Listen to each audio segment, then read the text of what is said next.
Ang ibahagi ko naman sa inyo ngayon mga ka-healthy, ito po yung honest review nitong hydrogen water. Ito po yun siya. Pakita ko sa inyo. Hydrogen water.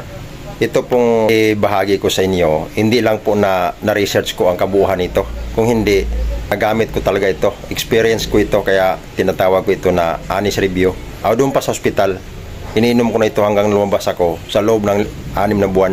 Alam po yan sa mga kasama kong MCGI na nag-sponsor. Ang isang pangunahing maganda sa hydrogen water dahil mayroon po siyang powerful antioxidant and anti-inflammatory properties. Nakatulong siya sa pag-repair ng ating mga cells sa ating katawan na na-damage dahil sa free radicals. Ang isa pang kagandahan dito dahil powerful ang kanyang anti-inflammatory, nakatulong siya sa lahat ng pamamaga sa ating katawan, lalo na sa pag-atake ng gout, arthritis at rheuma. Nakatulong siya sa oxidative stress, nakapabawas po ng ating wrinkles, nakatulong sa pagpalusog ng ating mga skin, nakatulong din siya sa pagpalinaw ng ating paningin, nakatulong din siya sa pagpa-improve ng ating pagtulog, kaya mahusay po siya sa mga insomnia, nakatulong siya sa depression, anxiety. Ayon po sa aking experience at sa aking pag-aaral na research ko. Nakatulong siya sa pag-repair sa lahat po ng organs natin. Pero ang pag-usapan ko na nakatulong sa akin, dahil yung time na yon, under dialysis po ako. Bukod na palyado ang aking kidney, mayroon po akong bato sa kidney. Yung bato ko sa kidney, 2 doktor na nag-advise na ipahiwa. Dahil ang laki ng bato sa kidney ko, kung gaano kalaki ang bakante sa loob ng aking kidney, napupuno na po yan sa uric acid crystal stone. Hindi ako napopera nung time na dahil unang-una walang budget. Nung bago ako na ospital, madalas ako humihi ng dugo. Alam po yun ni Doc Muna, Sis Muna, dahil nagbibigay sa akin siya ng mga antibiotic pa. Nung time pumasok ako sa ospital, mayroon akong bato noon, kaya na-under dialysis ako. Hindi ko akalain na isa na nakatulong sa akin itong hydrogen water. Dito ko na lang nalaman niya nung naka-research na ako ng gusto.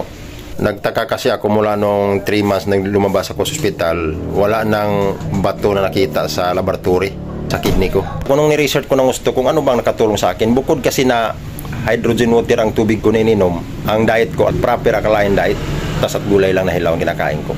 Kaya maganda ang pagka-kombinasyon dahil talagang na-repair ang kidney ko sa madaling sabi. Ang isang kagandahan ng hydrogen water dahil nakatulong siya sa pag-flushing ng bato sa kidney. At ang isa pang kagandahan niyan dahil nakatulong siya sa pagpababa ng ating blood sugar, blood pressure, nakatulong sa pagpababa ng bad cholesterol ayon sa pag-aaral. Isa siya nakatulong ng muscle fatigue. Ginagamit siya sa mga athletics, mga bodybuilders dahil nakatulong siya sa pag-function ng ating mga muscle. Nakatulong siya sa pagpa-increase ng ating energy, nagpa-increase ng ating immune system. Nakatulong siya sa mga may sakit na gout.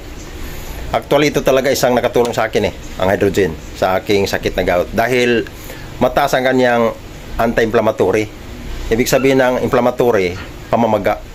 Nakatulong siya sa mga pamamaga, inatake ka ng gout mo. Ito ang gamitin mong tubig. Huwag ka magamit ng ibang tubig. Napakausay po, madali pong humupa yung pamamaga ng ating atake ng gout. Ayon sa mga experience ko, mga pag-aaral na research ko. Napakausay po ng hydrogen water.